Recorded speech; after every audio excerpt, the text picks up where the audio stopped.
Les amis, bonjour, bienvenue dans ce Good Morning Market du 20 février. J'espère que vous allez très bien après ce week-end. On ne s'était pas vu hier, mais ce matin on se retrouve pour ce mardi. Alors hier on était férié aux États-Unis et généralement en semaine de trading, c'est le lundi et le vendredi qui sont des journées assez calmes. On a généralement un peu de volume et une volatilité plus faible. Et aujourd'hui, cet équivalent du lundi était calé au mardi parce qu'on était férié hier aux États-Unis. Et donc voilà, on devrait avoir une journée assez calme et avoir une tendance qui se dessine à partir de demain. Vendredi, le S&P 500 a baissé de 0,48%. Il est actuellement à moins 0,33% sur les contrats à terme. Le Nasdaq a baissé de moins 0,90%. Et ce matin, il est à moins 0,50%. Le S&P 500 est toujours évidemment en tendance haussière. Sur les time frames courts, sur les périodes courtes, il s'oriente vers 5109. Et il a fortement réagi à notre boîte verte qu'on avait décidé dans la vidéo du GMM du 13 février. Le Nikkei cette nuit a légèrement baissé de 0,28%. Alors je vais vous donner des valeurs chiffrées, elles sont très importantes, notamment pour les contrats à terme du VIX. Si jamais le VIX parvenait à dépasser 18,42, ce serait négatif pour les actifs risqués, dont les indices. Mais tant qu'il descend, les indices devraient monter. Et les prochains niveaux de support dans les contrats à terme du VIX, les valeurs à retenir sont 12, 11 et 9,7. Vous pouvez regarder le CFD du VIX sur XStation 5, vous tapez VIX pour le ticker. Quant à Bitcoin, il cible les 53 240 $. Comme on l'avait vu dans notre vidéo du 24 janvier, il a fortement réagi à notre boîte verte, c'était un setup exceptionnel. Et il serait baissier s'il descendait en dessous des 50 000 $. Donc voilà, c'est des valeurs très importantes à noter sur un papier. Côté calendrier du jour, c'est très light aujourd'hui. On a vraiment pas grand chose, donc on va basculer au niveau du graphique du pétrole. On va étudier le pétrole aujourd'hui. Alors le titre est assez accrocheur, le paradis ou l'enfer pour le pétrole. Ben, en fait, l'enfer, il a déjà connu pendant la pandémie. Et les périodes de confinement avec un crash historique dans le pétrole. On s'en souvient tous, il avait même atteint des valeurs négatives dans certains contrats à terme du WTI.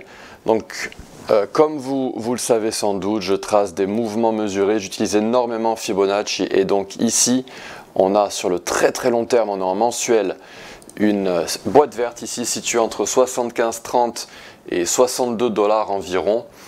Et si ce mouvement mesuré, qui est un setup tradé par les institutionnels à Wall Street, les algo traders qui gèrent des milliards de dollars, si ce setup, si ce mouvement mesuré est tradé avec succès, on s'orientera vers les 160 $. Donc entre guillemets le paradis, suivant le titre que j'ai donné à cette vidéo. L'enfer il a déjà connu, mais on pourrait descendre au niveau des 62 $, 61, 66 plus précisément sur XStation pour le CFD du pétrole, pour avoir un niveau de support très important et avant éventuellement de bondir et éventuellement de s'orienter vers les 160. En weekly, voilà ce qu'on a la même chose, on a juste cette résistance de Fibonacci à 38,2% de retracement, cette fois-ci en côté vente. Donc voilà, il y a des algos qui shortent ces résistances de Fibonacci et on a le prix qui est en train de monter légèrement et qui pourrait s'orienter vers la tendance supérieure du canal baissier ici dans le pétrole. Voilà, on est supporté par ce niveau des 50% de retracement pour l'instant à 75 $. En daily, qu'est-ce qu'on a? Alors en daily, on pourrait avoir une épaule tête-épaule éventuellement avec ce retracement en vente. Donc je m'ancre sur le top, j'appuie sur la touche Shift dans XStation pour bien être parfaitement au top et je reste appuyé jusqu'au plus bas ici dans le pétrole. Et là on est en train de s'approcher de cette résistance de Fibonacci en période journalière qui va être puissante. On va réagir à la baisse à un moment donné et on est en train de tout doucement s'approcher du retracement des 50% à 84 $. On pourrait continuer à monter au niveau des 87 $ avant d'être rejeté violemment. Et on pourrait avoir ici également, bon pour l'instant c'est hypothétique, mais on pourrait avoir aussi ici une épaule tête-épaule dans le pétrole en daily. Donc ça reste à voir, on n'y est pas encore. car en H4, on est en train on est dans des setups en long, on est dans des setups en achat. Et donc regardez ce qui s'est passé en H4. Ça fait un petit moment qu'on ne l'a pas étudié, le pétrole. Donc je m'ancre sur le plus bas, sur ce puits aussi. Et on est venu dans la Golden Zone et on a ciblé les 83,59. Les 83,59, on les a atteints ici. Mais ce que font les algos, ils adorent faire ce genre de setup. Ils aiment arriver atteindre la cible et faire un retracement total de la structure.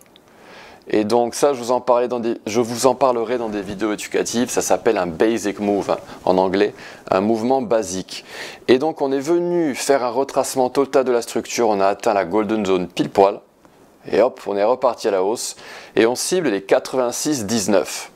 Donc ici en H4, on a un gros bébé, hein, une baleine, un gros algo trader. Ou un ensemble d'algo traders qui ont acheté à 76,58 et qui ciblent 86,19. 86,19, c'est une valeur toute proche des 86,90 qui est une valeur qui correspond au retracement en short, en vente, des 60,8%. C'est la fameuse boîte rouge qui était ici. Donc, on a les prix qui sont en train de s'orienter à la hausse et on a un autre mouvement mesuré qui va éventuellement nous permettre d'arriver tout là-haut. C'est celui-ci. On a effectué ce retracement et on a atteint le retracement des 38% ici. Et on est en train de s'orienter vers les 85,22. Donc en fait, il n'y a pas vraiment de setup, il n'y a pas vraiment de point technique en ce moment de plan de trading à une opportunité qui se présente à nous. En fait, on y est déjà et elles se sont déjà présentées et on s'oriente vers les 85,22. Par contre, dans cette boîte rouge, on pourra avoir un rejet et par la suite une opportunité de vente dans le pétrole si vous pensez que le pétrole va suivre ce parcours en rouge. Si vous êtes haussier dans le pétrole, vous allez vous jouer avec des mouvements mesurés et une série de Fibonacci qui pourraient se dessiner. Donc admettons qu'on arrive à 85,22, voilà le prochain setup que vous privilégierez dans le pétrole, avec un retracement éventuellement à 83 $ avant de bondir à 86,19, avant éventuellement un retracement total de cette structure. Voilà, on en reparlera du pétrole, il y a des opportunités qui vont se présenter à nous et elles devraient se présenter après avoir atteint cette boîte rouge. Voilà chers amis, c'est tout pour aujourd'hui. J'espère que cette vidéo vous a plu. Si elle vous a plu, merci de la liker, de la partager. N'hésitez pas à me poser des questions sur les réseaux sociaux. Je suis toujours là pour vous répondre, notamment sur Instagram, sur LinkedIn et sur Twitter. Je vous donne rendez-vous à très bientôt et je vous souhaite une très belle journée. Au revoir.